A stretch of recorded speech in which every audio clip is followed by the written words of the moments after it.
Hello and welcome to the channel, J.I. Colorist.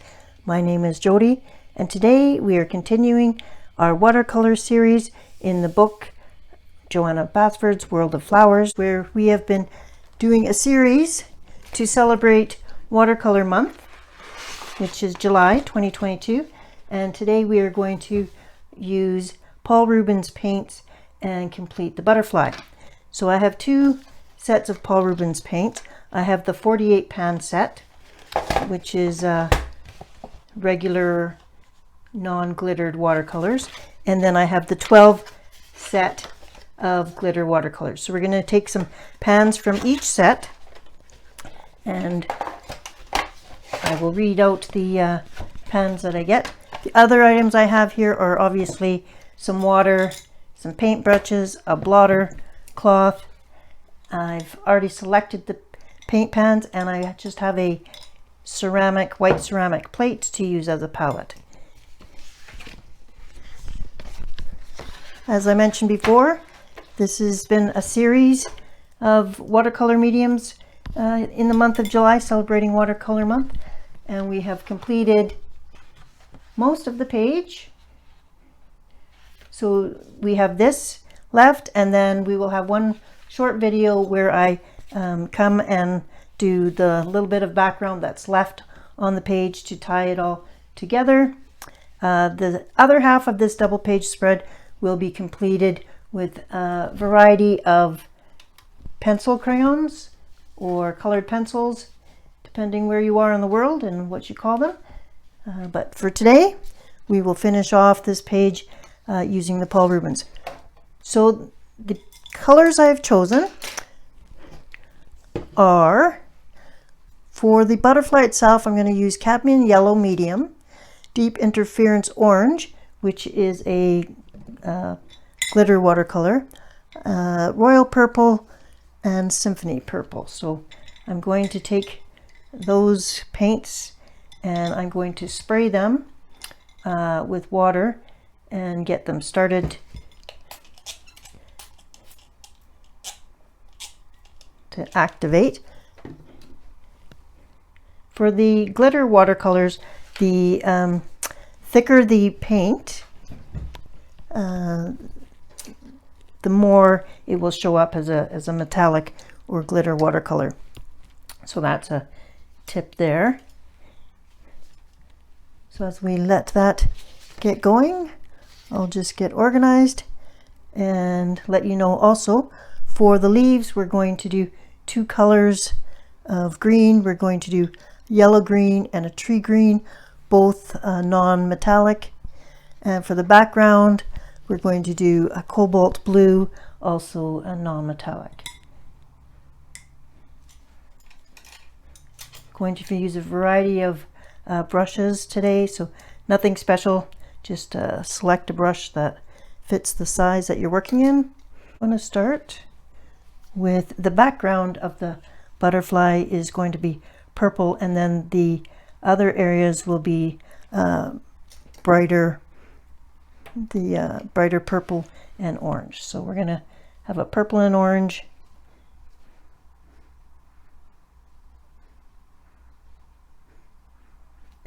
I'm using my tiniest brush.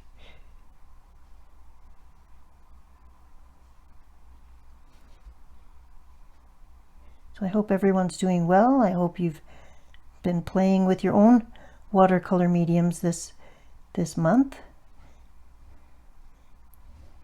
Having some fun with your art supplies.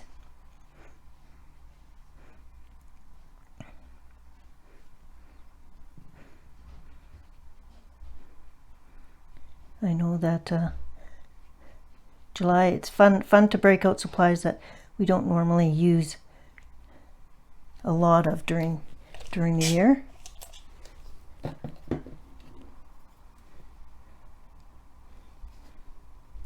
This paper has been pre-treated with Daniel Smith's watercolor ground. So the watercolor does move, it does re-wet on the paper if we need to do that. That's one advantage of the watercolor ground. The other advantage is that it doesn't bleed through to the other side. So I'll show you in a second the back side of this page, and you'll notice that we haven't had any bleed through, and we've used already 6 different mediums. So I highly recommend a gesso or watercolor ground or a satin glaze liquid to prepare your paper when you are going to use a watercolor medium in your coloring books.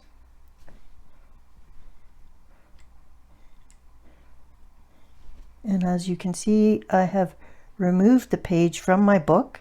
I disc bind probably 90% of my books, and that way I can remove the page when I'm coloring on them and then pop them back in when I'm done.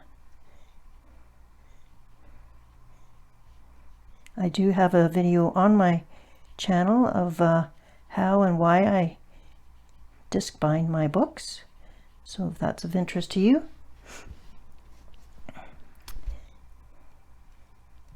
And we are still working towards getting to 1,000 subscribers, so if you enjoyed this series or any of my videos, I'd be thrilled if you wanted to subscribe and come along on our coloring journey.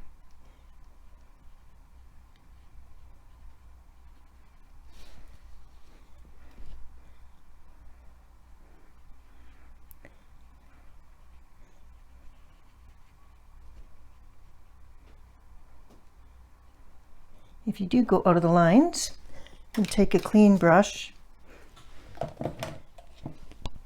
and you can just lift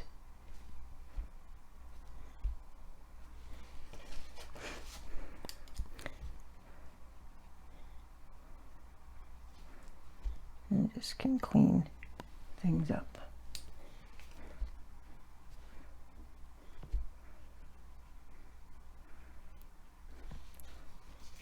Okay.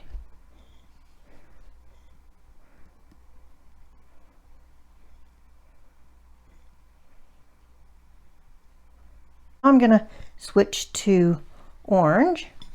So this is the Deep Interference Orange, part of the Paul Rubens Glitter Metallic Watercolor set.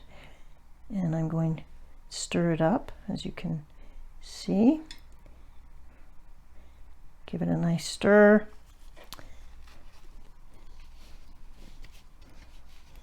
And I'm going to, now you have to be careful not to have the purple, if the purple is wet, I don't want the orange to touch it because then they will bleed together. So just making sure that things are dry before putting down color.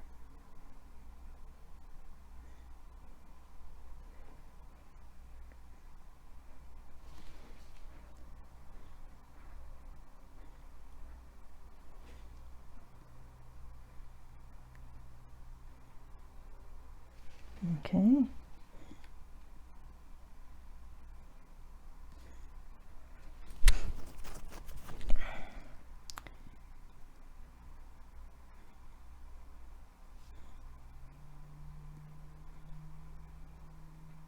With such tiny areas, everything does dry fairly quickly, so that's nice.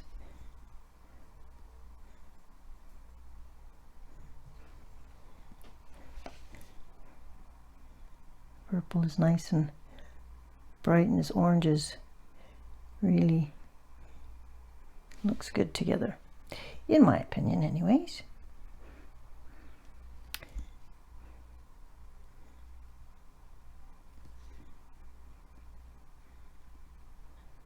Okay, so you know what I'm doing. I'll stop the camera and continue on with that, and I'll be back when I've changed colors. Okay, we're going to add the next color, which is C419 Symphony Purple, which is a metallic purple, and I'm just gonna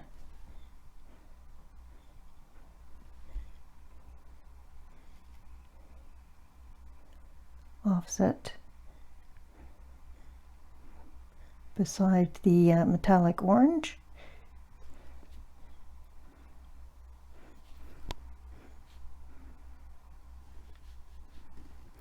Make sure you're in frame, sorry.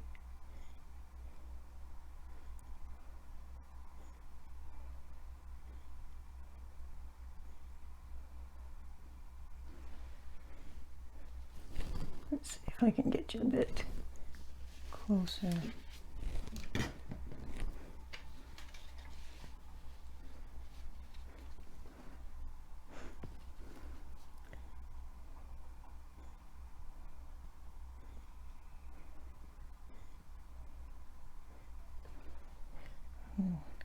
You'll sometimes the metallic has to dry for you to kind of, or for myself to see if it's actually gonna look great.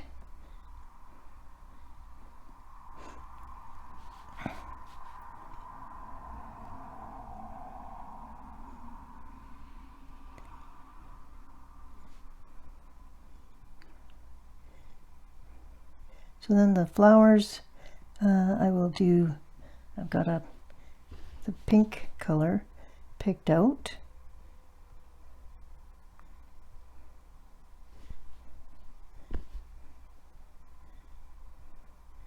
And the background we'll do in a blue to match kind of the rust that's going on the page.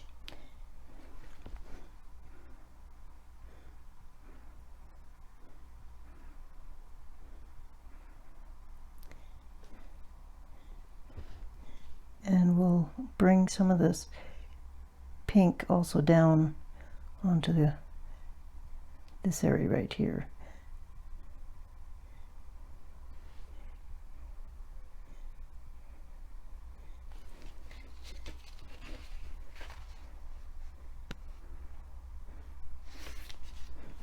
Okay. I'll finish off these couple of spots and be right back. Okay, now that things are drying, I'm going to come back and put in a second thicker coat of the metallic glitter paint. It's really metallic, not really glitter. On the few of these spots that look a little light.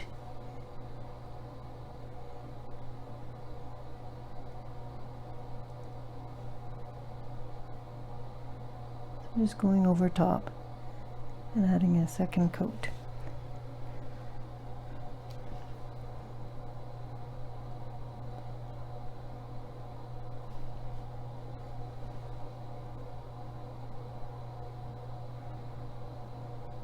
The orange doesn't look like it is needing a second coat at all, so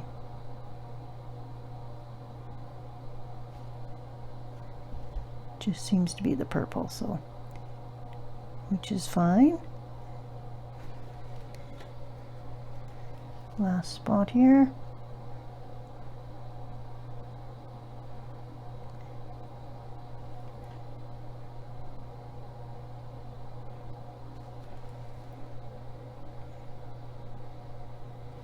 Okay. I've added a bit of water to this color, and that is the rose red, I believe. Let's see. We'll go with that.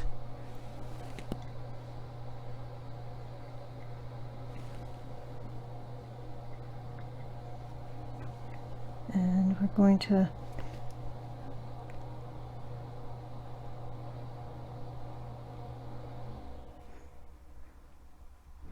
put it on the flower here.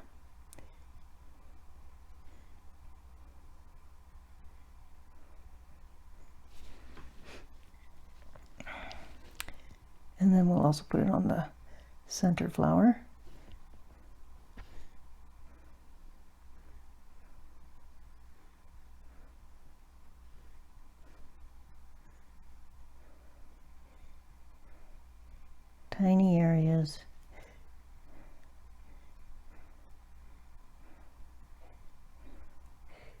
You don't need a lot of water in coloring books. Sometimes if I'm just doing a little tiny area, I don't put the watercolor around it, but if I'm doing as much watercolor as I have on this page, for sure you need to protect your paper.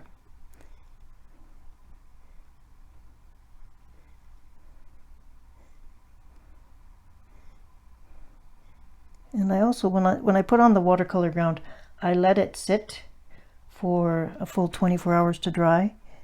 So I put it on, I let it sit, and then I take a nail buff and lightly sand off basically any rough ridges or anything. And I find that that's helped a lot. In fact, I'll show you what I mean. This is the nail sanding buff. So it's very, very fine sandpaper. It's really, there's hardly any grit on it, but you just lightly rub that over your page and it helps a great deal. So I'm going to put a tiny bit of pink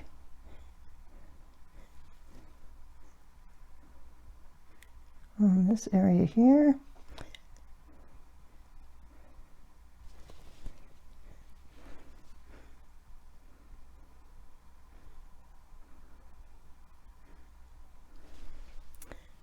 Okay, we'll let that area dry, and the next is I've got these blue bells here, and I've got a blue, and I believe it's the shiny blue. I've added a little bit of water already to it so it could get activated. And I'm gonna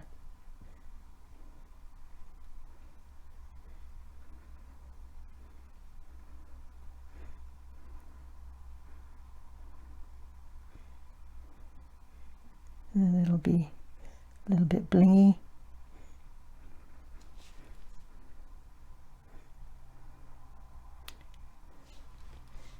And there's also some flowers down at the bottom here. I'll do them in the same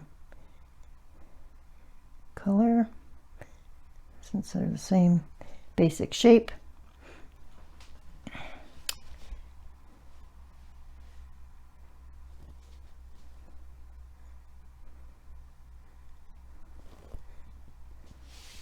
You know, there's a bubble up here in the paint. I don't want that, so I'm gonna drag it out.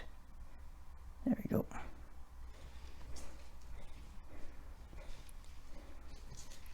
Okay. I'm going to use the pink that I used down here on the flowers out here.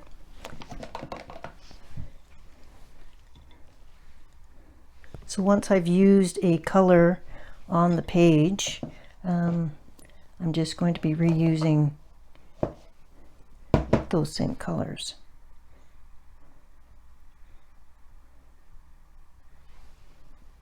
Elsewhere on the page so that we're kind of tying everything together.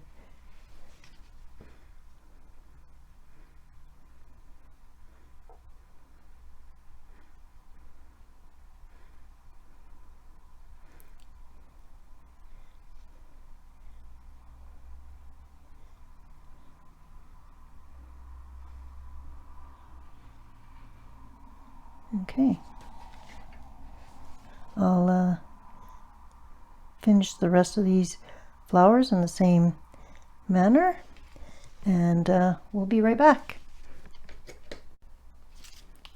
Okay, we're going to finish these little flowers over here, and then we're going to move on to the leaves and the vine part.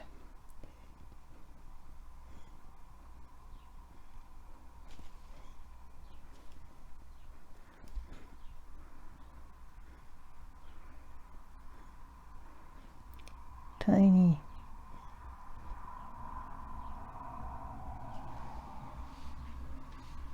Okay, I'm going to zoom you out a little bit so you can see where we're at. So all we have left are some leaves and some decorative items. So we're going to rinse off the brush. And I've got two greens. I've got a darker green and a lighter green. So I'll spray some water on those. And the tiny leaves, I will use the lighter green.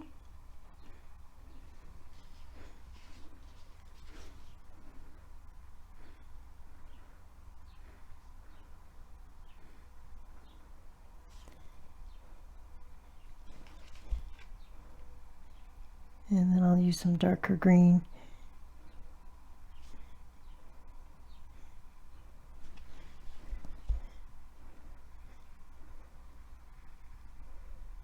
So I'll just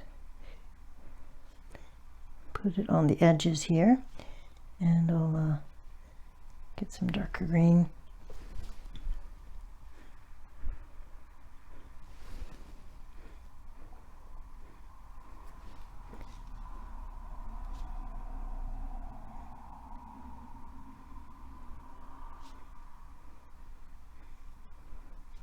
And then we'll mix them together, blend them together.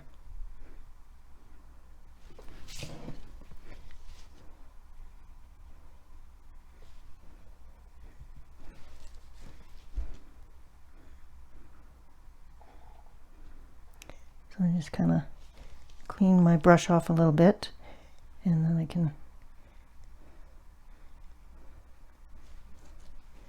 mix the two together.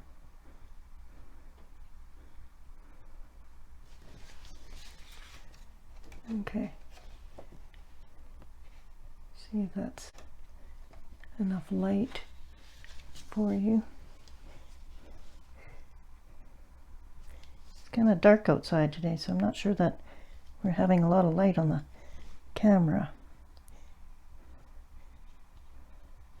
This time I'll do the darker green first, just because it's already on my brush, and then I'll clean the brush off.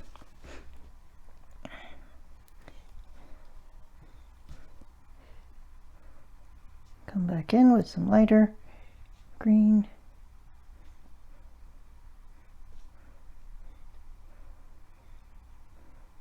And drag that in.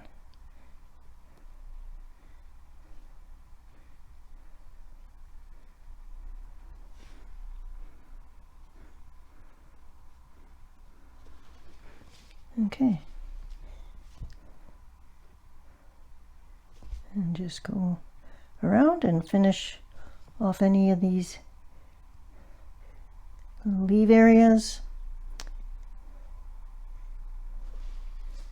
Okay, now I think we're gonna have a darker start to dark anyways down here. I got a water on my brush, so make sure I clean that off.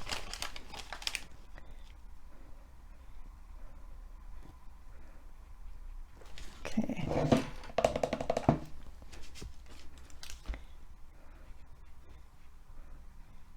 So I rinsed my brush off, and I'm just using the brush to pull the pigment up.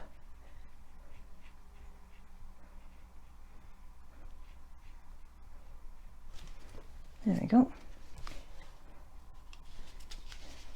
You're gonna have to turn the page so I don't put my hand, and using a bit of parchment to cover the page up so I don't drag my hand through.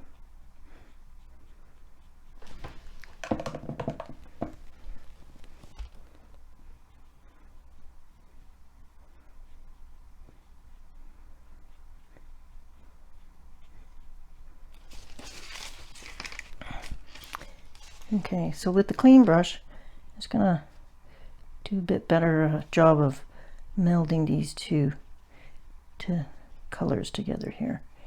They're looking a little chalky, so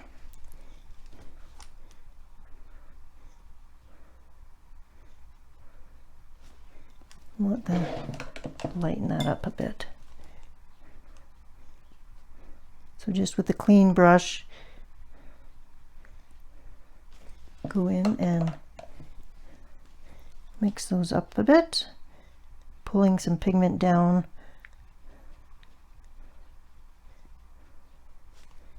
and lightening up those colors a bit. Paint was a little bit too thick on that area, so that is one reason that or advantage of having the watercolor ground is I can go back and rework areas and re-wet and adjust the tone of areas. So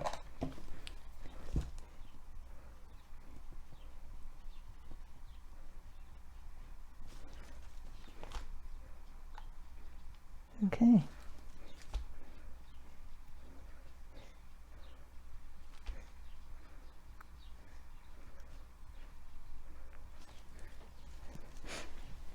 Okay, now I need a bit of green up here.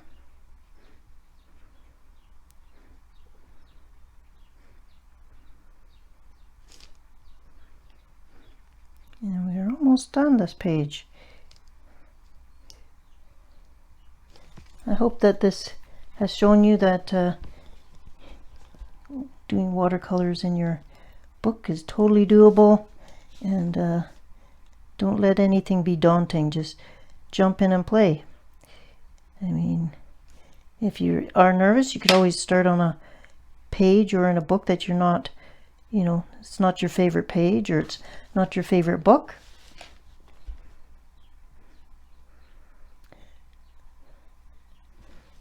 But anybody can have fun, and that's what coloring is about. Is we're doing it for having fun, being creative, having some stress relief. So if your page isn't, fabulous at the end, sometimes that's okay. You had fun, you tried something new, you learned, and I think that's a big part of coloring, is being creative and trying new things that you haven't done before. And it's a coloring book. It's not the end of the world if the page doesn't turn out. And you might surprise yourself with the end result is better than you would have ever expected of yourself. So I always say give it a whirl.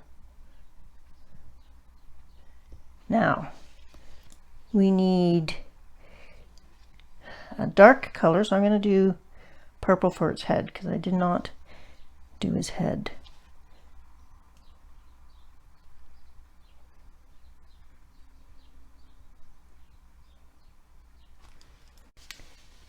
Okay, we're gonna put some gold on here.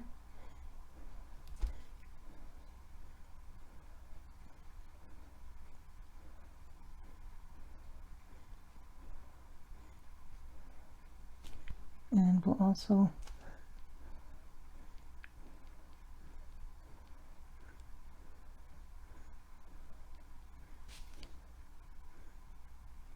put a bit of the metallic orange color too.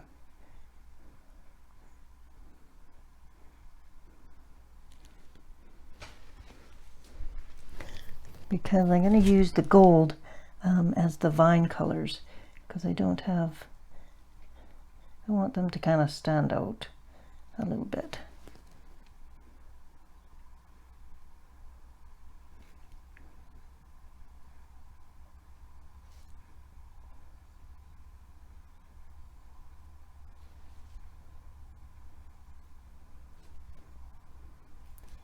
Very tiny.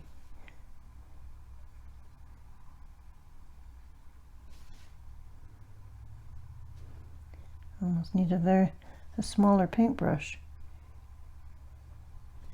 Okay.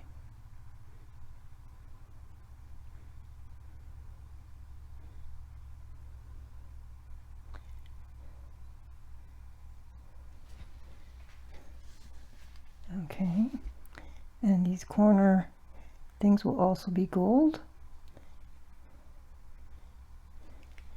And then the background will be blue. Now this gold is not very thick, so I'm going to do a second coat on him.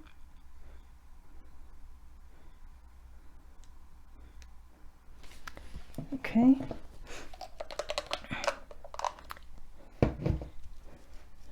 And I'll get the metallic orange.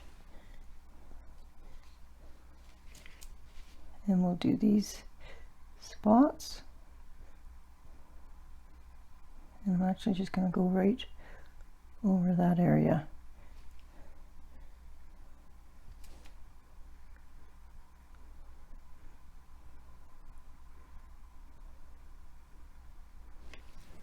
Okay.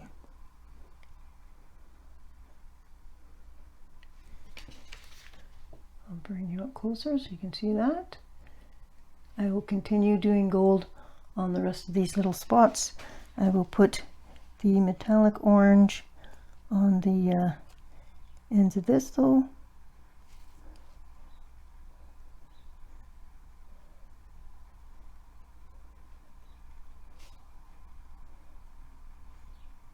Okay, I'll be back shortly.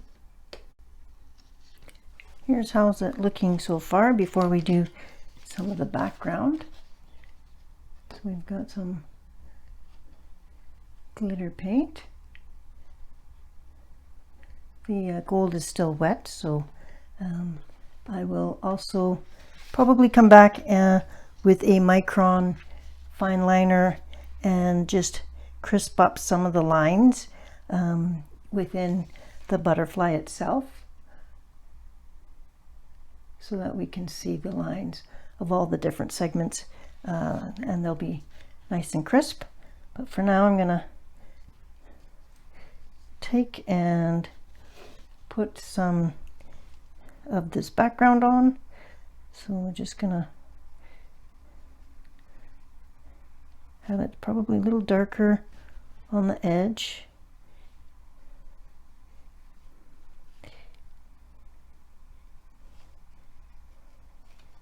And then we'll fade it in. So I'm going to use a water brush and get it started.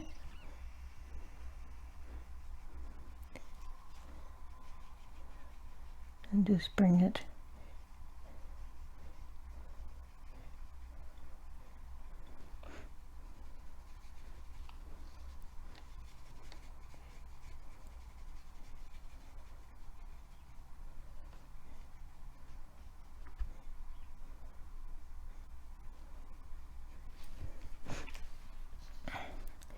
and while it's still wet, I'll drop in some additional blue, and then we can move that as well.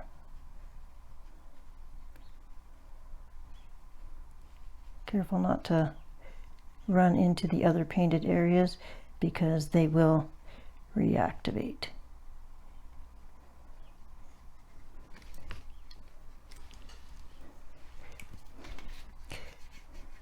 It's kind of like doing a bit of wet on wet, where you get the page wet a little bit and then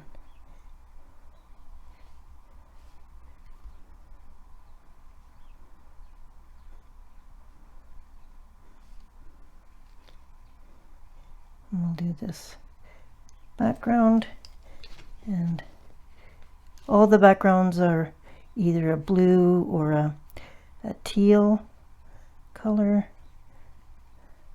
None of them are exactly the same, but they're all of a tonal value that go together. So, and just blending out any harsh lines that I'm seeing with the water brush.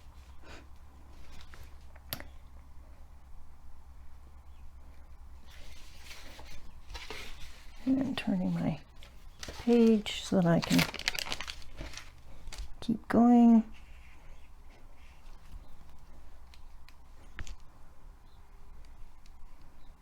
And this paint is the regular Paul Rubens. It's not the metallic, so it's from the 48 set. And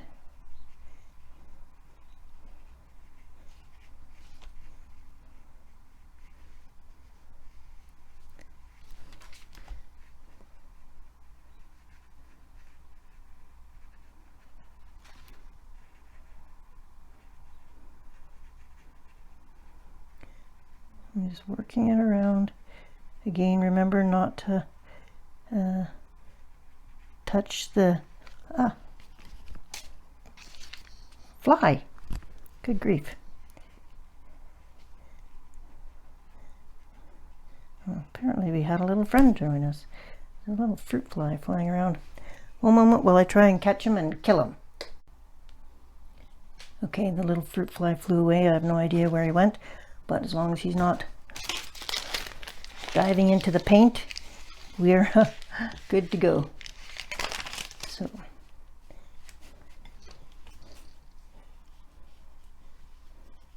I'm actually taking my water brush and dipping it right into my paint puddle to do a wash basically of this area, and then if I need a bit more paint, then I'll apply it with the other brush. But this is allowing me to keep the color light and get into all of the areas I need to get into.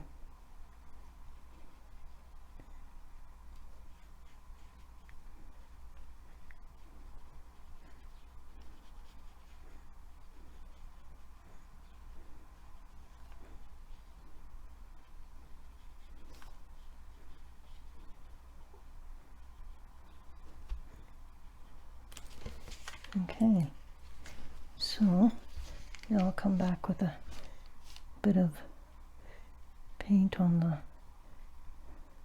darken up the corners.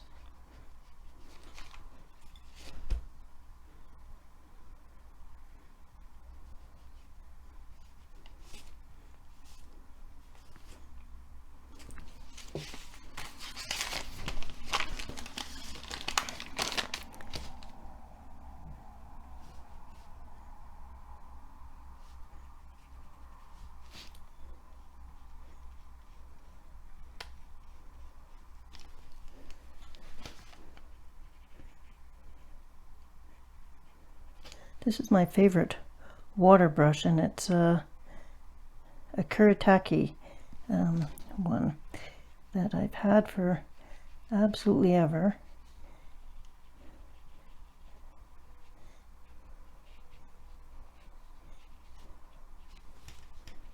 So it's nothing special, but it feeds water nicely, and the bristles are small.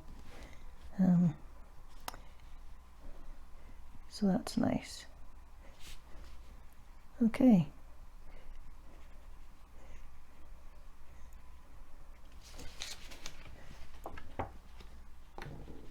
I'm just gonna be fooling around with making the transition